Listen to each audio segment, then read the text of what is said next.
Buenos días, hermanos queridos, un gusto para mí compartir con ustedes este tiempo de meditar alrededor de la palabra del Señor. Y yo quiero invitarles a leer uno de los pasajes más estimulantes de la palabra de Dios, un pasaje que está escrito con el fin de animarnos a correr y a mantenernos firmes en la carrera cristiana de la vida. Es el pasaje que está en la carta a los Hebreos, el capítulo 12. Carta a los Hebreos, capítulo 12. Vamos a leer los primeros 4 versículos. Recordemos ya desde el comienzo, o tengamos presente ya desde el comienzo, que estos primeros versículos del capítulo 12 corresponderían al corolario o al final, a la conclusión de lo que viene diciendo el escritor a la epístola en el capítulo anterior, en el capítulo 11, que como ustedes recordarán, está dedicado a mencionar, enumerar toda una serie de personas que son calificados como héroes de la fe, para nuestro ejemplo.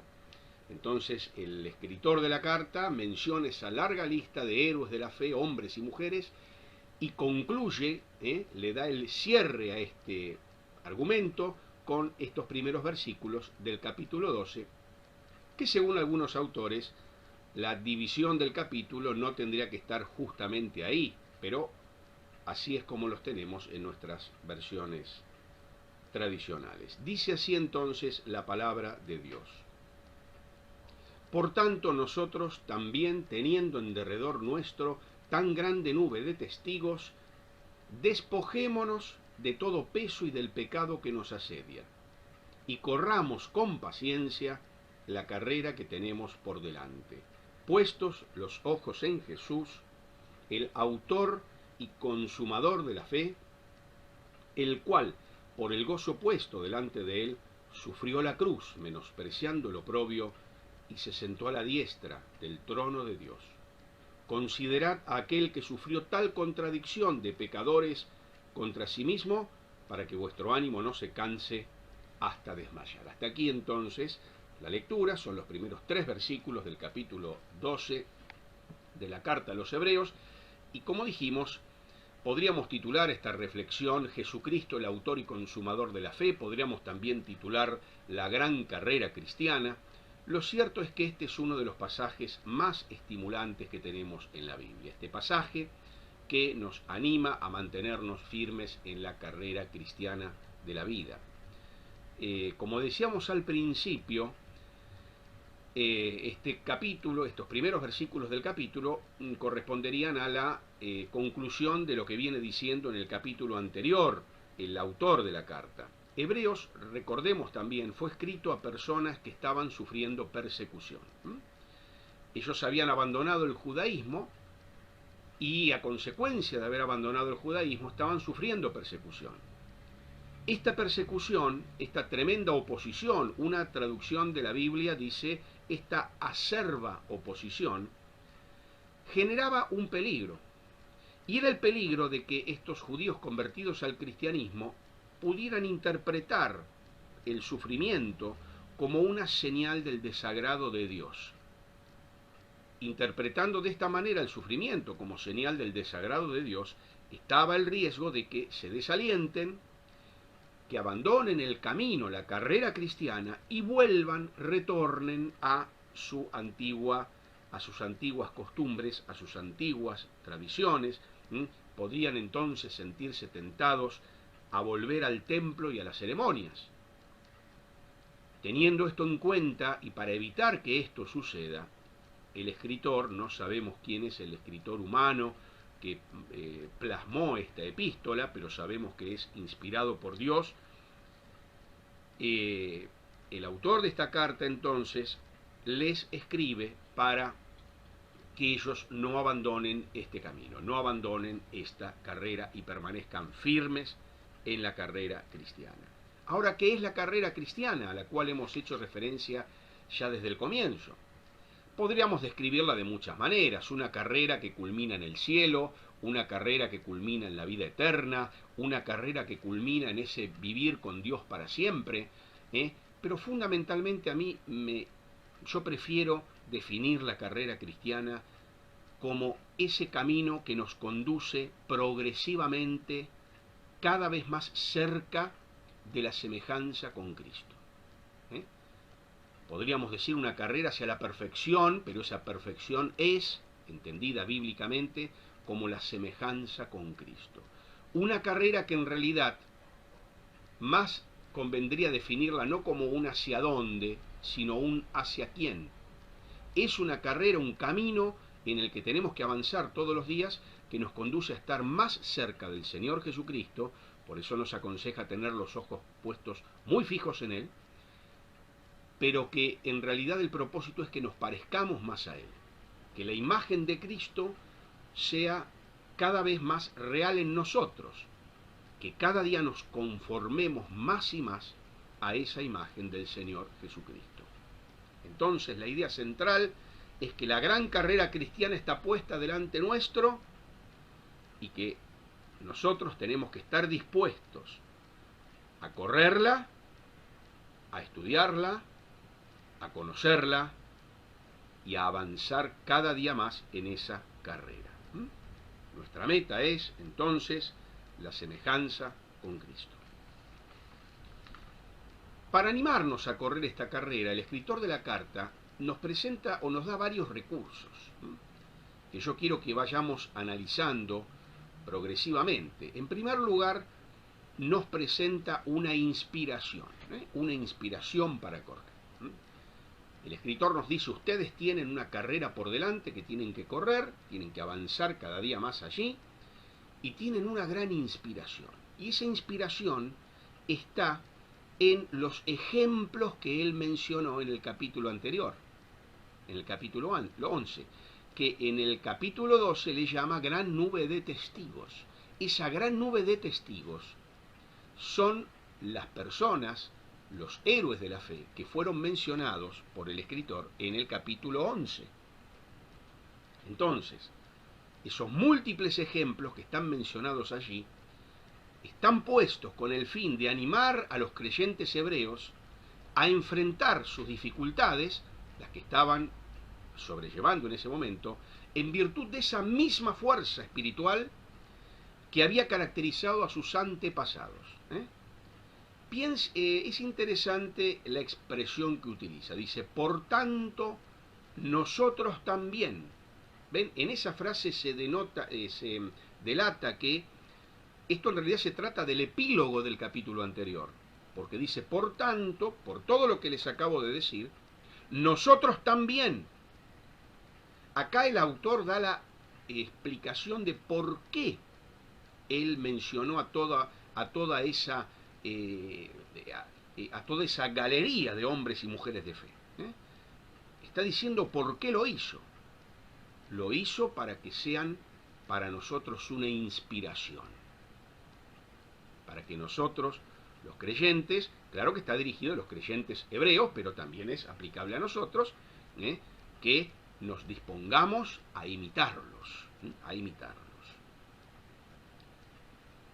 Y podríamos decirlo de una manera o expresarlo de una manera gráfica que en esta circunstancia de estar yo frente a una cámara no lo puedo hacer, pero cuando me ha tocado hablar de este tema en alguna iglesia, en persona, con los hermanos, yo me he puesto de espaldas a la congregación.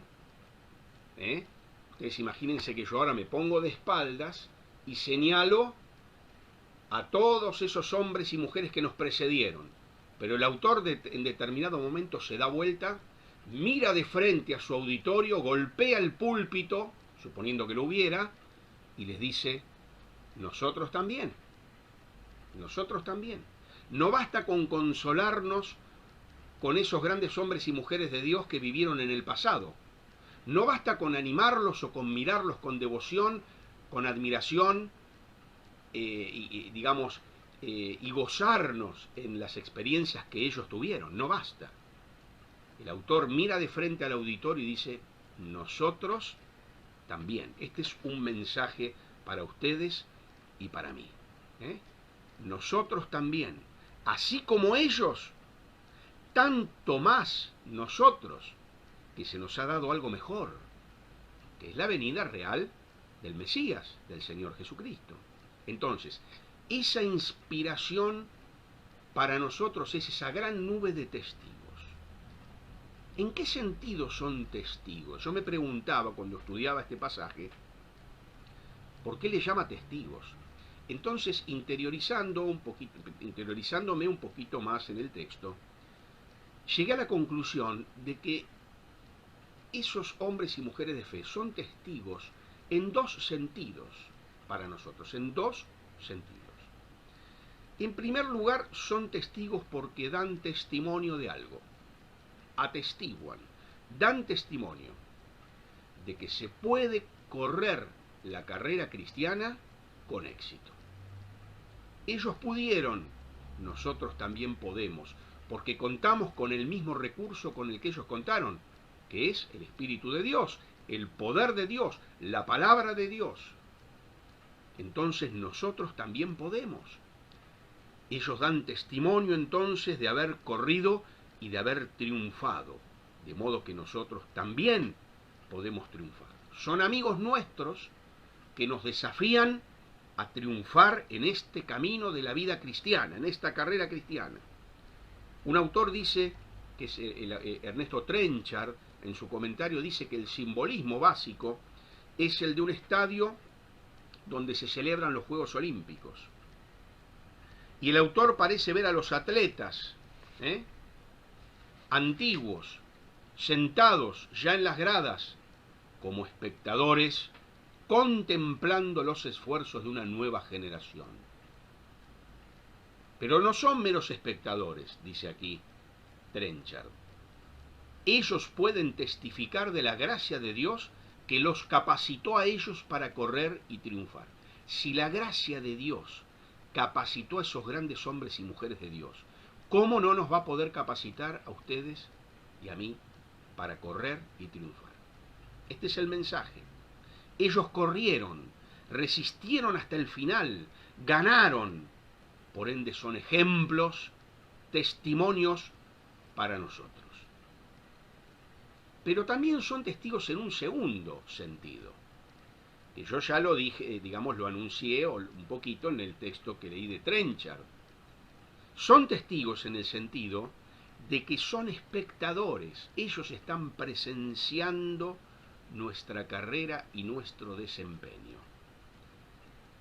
Un autor dice que están muy interesados en cómo corremos la carrera. No es solamente, no son meros curiosos, a ver, pispeando, a ver qué hacen estos. No. No se trata de pispear a ver qué hacen estos. Se trata de que ellos están realmente interesados en nuestro desempeño. Están interesados en cómo corremos la carrera. Estoy mirando, voy a leerles una cita de Adam Clarke, que es otro comentarista de la palabra, muy reconocido. Dice: los competidores se animaban enormemente al considerar que los ojos de los principales ciudadanos del país estaban fijos en ellos. De ese modo se sentían impelidos, o sea, se sentían impulsados, animados a acciones extraordinarias, William Barclay nos presenta también un comentario muy provechoso. Dice: un atleta se esforzaría doblemente si supiera que el estadio estaba lleno de famosos campeones olímpicos que estaban allí para presenciar su actuación. Este es el sentido que usa Pablo cuando, el autor de los Hebreos, no sabemos si es Pablo, cuando nos dice que hay una gran nube de testigos que están allí. Testimonio vivo de que se puede correr y ganar. Y además espectadores de nuestra carrera. Por eso que concluye Barclay con esta frase: es algo esencial en la vida cristiana, de que se vive ante la mirada de los héroes. Vivimos ante la mirada de los héroes. Esos héroes que vivieron y sufrieron y murieron por la fe, en su propia generación, ¿cómo vamos nosotros a dejar de esforzarnos para hacer lo mejor posible cuando nos está observando una audiencia tal? Dice entonces William Barclay. Y yo pienso, no solo las personas que están mencionadas allí, porque de ninguna manera esa lista es un número cerrado, clausurado, digamos, y taxativo. Indudablemente que entre esa nube de testigos están personas, hombres y mujeres que ustedes y yo conocimos. Pensemos en ese abuelo, en esa abuela que te predicó el Evangelio. Pensá en tus padres que tal vez ya están en la presencia del Señor. Pensá en ese anciano, en ese pastor que vos conociste, que te transmitió la fe, que te animó y que te enseñó. Pensá ahí que Él es parte de esa audiencia, de esa gran nube de testigos que está allí observando nuestro desempeño y muy interesados en nuestro éxito en esta carrera cristiana. Es más, otro autor que es Matthew Henry, comentado también y complementado con Francisco Lacueva, dice que los que nos rodean de ambas maneras. Son testigos de la fe. Esto quiere decir que prueban que se puede correr, ejemplos, pero también son espectadores de nuestra carrera. Entonces casi no hay duda entre los distintos estudiosos de la palabra de que esa gran nube de testigos es nuestra inspiración, porque son nuestro ejemplo y porque además nos observan. Pero no termina acá la ayuda que nos da el escritor de la carta para que podamos correr con éxito. Nos dio una inspiración, pero también saben, hermanos, que para correr bien hay que disciplinarse. Entonces también el autor nos presenta dos disciplinas requeridas para poder correr exitosamente la carrera cristiana de la vida. Y son dos disciplinas. La primera es despojarnos de todo peso y del pecado que nos asedia. Y la segunda es correr con paciencia. Vamos a la primera. Para poder correr con éxito tenemos que hacer algo, despojarnos. Acá la palabra implica quitarse algo, privarse de algo, como si nos estuviéramos quitando una vestidura. Yo me quito ahora este saco, que me lo puse para estar presentable delante de ustedes. Algunos lo considerarán innecesario, pero a mí me gusta. Entonces, alguien se quita, se priva de una vestidura, y el término implica quitarse, privarse de eso, pero para siempre, definitivamente. Yo cuando leía esto recordaba una iglesia que visité en una ciudad en el exterior donde hace muchísimo frío. Es más, ese día que yo estaba, hacía un frío fenomenal. Nunca sufrí tanto frío. Y en el atrio de la iglesia había una habitación al costado que era un gran guardarropas, que nunca lo vemos en las iglesias nuestras. Un gran guardarropas, con todo percheros, y donde los hermanos entraban, se sacaban todas sus sobre todo camperas, bufandas. Realmente hacía frío. Bueno, en la ciudad de Nueva York, justo en invierno, era algo como nunca sentí tanto frío realmente. Entonces dejaban allí. Ahora claro, terminaba el culto y cada uno no se iba a su casa y quedaba allí la ropa acumulada para ser donada. Ellos tomaban luego su vestidura, se la colocaban y salían de nuevo a la intemperie a enfrentar las inclemencias del tiempo. Bien, acá el término es que tenemos que despojarnos de algo, pero de manera definitiva. No se trata que nos despojamos del peso y del pecado los domingos a la mañana cuando vamos a la iglesia, y cuando salimos de la iglesia volvemos a ponernos esas mismas vestiduras carnales para andar toda la semana con eso. De ninguna manera. Acá el término implica quitarse, privarse de algo, como se retira una vestidura y para siempre, de manera definitiva. Definitiva. Es más, los corredores también se quitaban casi toda la ropa, terminaba la carrera, regresaban y se volvían a vestir, no iban por la vida prácticamente desnudos. Pero acá la palabra nos dice que nosotros tenemos que retirarnos ciertas cosas, pero saben, hermanos, de manera definitiva. Y esto es lo difícil para nosotros, porque tendemos a usar muchas veces las viejas, rotas, sucias vestiduras viejas de nuestra vieja vida, que ya tendríamos que haber desechado para siempre, pero volvemos una y otra vez a ponernos esa misma vestidura, ¿eh? Como si luego de correr una maratón estamos todos transpirados, etcétera, nos quitamos esa ropa transpirada, sucia, nos bañamos, nos arreglamos, ¿y quién de ustedes volvería a ponerse esa misma? Este ejemplo lo dio don Juan Dardano hace mucho tiempo, cuando fue profesor mío en el Instituto Müller. Y él decía esto, y primero pedía perdón, porque era un ejemplo medio feo, medio asqueroso. Pero nos contaba este ejemplo que yo lo comparto ahora con ustedes. ¿Quién luego de haber estado todo el día trabajando en una obra en construcción, por ejemplo, toda su vestidura transpirada, sucia, bueno, llegás a tu casa, te bañás, te limpiás, te perfumás, y después volvés a tomar esa misma vestidura y te la ponés? ¿No es algo ilógico? ¿No es un contrasentido? Bien, a veces hacemos eso en la vida cristiana. Vamos a la iglesia, escuchamos la palabra, oramos al Señor, cantamos al Señor, pedimos perdón por nuestros pecados, pero al poco tiempo volvemos a colocarnos esas mismas vestiduras viejas, rotas, sucias y repugnantes para vivir con ellas a lo largo de toda nuestra vida. Bien, ¿de qué es de lo que hay que despojarse? Primero dice de todo peso, eliminar el peso excesivo. Cuando dice todo peso, hace referencia a cosas que son lícitas, que no son pecado, son lícitas, pero nos obstaculizan y nos hacen lentos en nuestra carrera. Nos obstaculizan y nos hacen lentos. Muchas veces nos preguntamos, ¿esto es pecado o no es pecado? Pero el cristiano que quiere correr bien y que quiere crecer en la vida y avanzar, no se hace solo esa pregunta. Se hace la pregunta, aparte de si es pecado o no es pecado, se hace otra pregunta más. ¿Esto, que no es pecado, me hace más lento en la carrera cristiana? ¿Hace que corra más lento?